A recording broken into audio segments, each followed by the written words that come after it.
प्रशांत जी, राजस्थान से। गुरुदेव, आपके चरणों में कोटि कोटि प्रणाम। गुरुजी, राधा रानी और आपके कृपा से पिछले 4 महीने से भजन करना प्रारंभ किया है।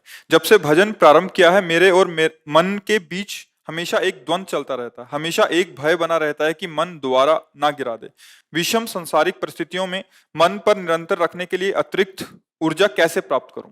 नाम जप से ही, और कोई अतिरिक्त ऊर्जा नहीं। मन तो चंचल सबनते, या को कौन उपाय, साधन को हरि भजन है, कै सत्संग सहाय।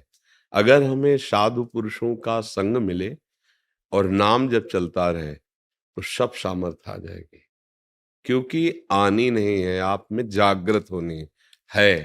देखो प्रभु है ना, ये हम प्रभु के अंश हैं। अब हमें और क्या चाहिए? बस उनको भूल गए हैं और बाहरी शरीर को मैं मान लिया है और जगत के भोगों को सुख मान लिया है। बस मान प्रतिष्ठा जगत भोग, यही हमारी ताकत को कम कर दिए हैं, मतलब विस्मृत कर दिए हैं। अगर ये जागृत हो जाए तो काम क्रोध लोभ मोह मद मत्सर हमारी ही सामर्थ्य से सामर्थ्यवान है। अगर हम स्वीकृति न दे तो किसी भी विकार की ताकत नहीं कि हमारे हृदय में हलचल पैदा कर सके। देखो, आप ही स्वीकार करते हैं मैं भोगूंगा ये विषय, जबकि ये चाल मन की और इंद्रियों की है। आप भूल से उसे मैं मान लिए, अब आपको हारना होगा, अब आपको परास्त होना होगा, क्योंकि आपकी स्वीकृति होगी मैं भोगूंगा। अगर आप ये ध्यान रखें कि ये इंद्रिय और मन का विषय है, मेरा नहीं, और धर्म विरुद्ध मैं इन्हें भोगने नहीं दूंगा, क्योंकि मेरा शासन है इनके ऊपर, और हमारे ऊपर शासन मेरे गुरु का, गुरुवाणी का, भगवत शास्त्रों का है, इसलिए ऐसा नहीं होगा। एक बार लड़के देखो, नहीं नहीं नहीं नहीं, बहुत जलन पैदा करेगा वो मन व्यथित, नहीं, फिर नहीं गिर पाओगे। पर ये तभी हो सकता है जब नाम बल प्रकाशित हो और गुरुजनों के चरणों का आश्रय हो। अगर नाम भी जप रहे हो, अहंकार भी कर रहे हैं, तो भी नहीं कर पाएंगे। इसीलिए सदगुरु चरण आश्रय लिया जाता है संत महात्माओं का, कि आपके वचन से, आपकी कृपा से, क्योंकि ये जो अहंकार है ये वहीं गलित होता है। तिनकी संगति रहत जाति कुल मद सब नंशय। जब तक हमारे हृदय में कोई भी अहंकार रहेगा, तब तक हम विकारों को दबा नहीं पाएंगे। अहंकार के महल में ही ये सारे विकार सुरक्षित रहते हैं, इसीलिए हमारा प्रहार हो नहीं पाता और हम पर प्रहार कर देते हैं। जब अहंकार ये नष्ट हो, तब इनके रहने का ठिकाना खत्म। अब ये नष्ट हो जाएंगे, जड़ से नष्ट हो जाएंगे। और ये अहंकार गुरुदेव की कृपा से नष्ट होता है। उनकी करुणा दृष्टि से वो अहंकार को नष्ट कर देते, चूर चूर कर देते हैं। सच्ची मानिए, बड़ी बड़ी साधना करने पर भी अहंकार पुष्ट होता रहता है। विद्या रूप महत्व कुल धन यौवन अभिमान, सट कंटक देखे जहां, लाहे न भक्त निदान, लाहे न भक्त निदान, स्वांग सब नगर नार के, विषयन हाथ बिकाए नहीं रिझवन भर। ये बड़े महापुरुष के वचन है कि अगर कोई भी अहंकार है, विद्या का, रूप का, गुण का, महत्व का, जाति का, कोई भी अहंकार है, तो भक्ति महारानी आपके हृदय में नहीं रहेंगी।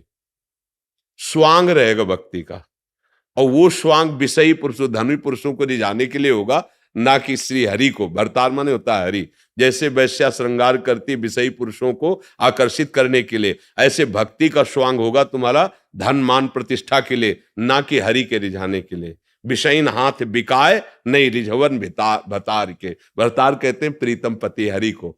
तो ये अहम जो है जब तक है तब तक हमको ये परास्त करता रहेगा। इसीलिए भगवान के प्रेमी जन, इनका चिंतन, इनकी शरणागति, इनके मुख से निकले वचन वही सामर्थ्य दे रहे हैं, ऐसा मानो। जैसे आप कह रहे 4 महीने से मैं भजन, तो मुझे आपके वचनों ने भजन में लगने की प्रेरणा भी दी और सामर्थ्य दी, और विषयों को देखने की सामर्थ्य दी। मन कब विषयों में जाता है ये सामर्थ्य दी, तो अब आगे जीतने की भी सामर्थ्य दे देंगे। मुझे चिंता क्या करनी, अभी निश्चिंत हो जाओगे।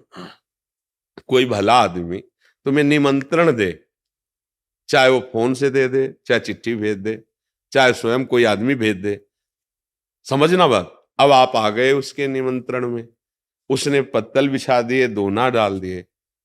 अब आप चिंतित हो रहे हो कि कब रसगुल्ला आवे, कब सब्जी आवे, कब। धैर्य रखो, वो धर्मात्मा, उसने अगर निमंत्रण दिया है, दोना पत्तल डाल दिए है, तो तुम्हें भूखा नहीं उठने देगा, वो पवाएगा। ऐसे संसार सागर में हम फंसे हुए थे। उस अव्यक्त परमात्मा की कृपा से वाणी रूपी निमंत्रण पहुंचा, आओ परमार्थ में, चलो परमार्थ में। अब दोना पत्तल भी बिछ गए, ये नहीं करना चाहिए, ये करना चाहिए, ऐसे करने से परमानंद मिलता है, ऐसे करने से दुर्गति होती है, दोना पत्तल बिछ गए। अब परमानंद का भोग भी वो पवा देगा, हमें बिल्कुल निश्चिंत रहना है। करो सदा तिनके रखवारी, जिम बालक राखे महतारी। पर हमें थोड़ा युद्ध करना होगा। ना ना ना, व्यतिरेक नहीं नहीं, ये शास्त्र विरुद्ध है, गुरु की आज्ञा के विरुद्ध है। तू चाहे जलाए नहीं, मार भी दे मुझे, तो मैं ये नहीं करूंगा। बस जीत गए, बस यही जीत गए। वो तुम्हारी सामर्थ्य से सामर्थ्यवान है, तुम्हें मार नहीं सकता, तुम्हें जला नहीं सकता। तुम जब तक दस्तखत नहीं करोगे, कोई भी विकार तुम्हारे हृदय को परास्त नहीं, क्षुब्ध करेगा, परास्त नहीं कर सकता। ये बात समझना है। नाम का बल और विवेक दो इस संसार समुद्र से पार कर देंगे।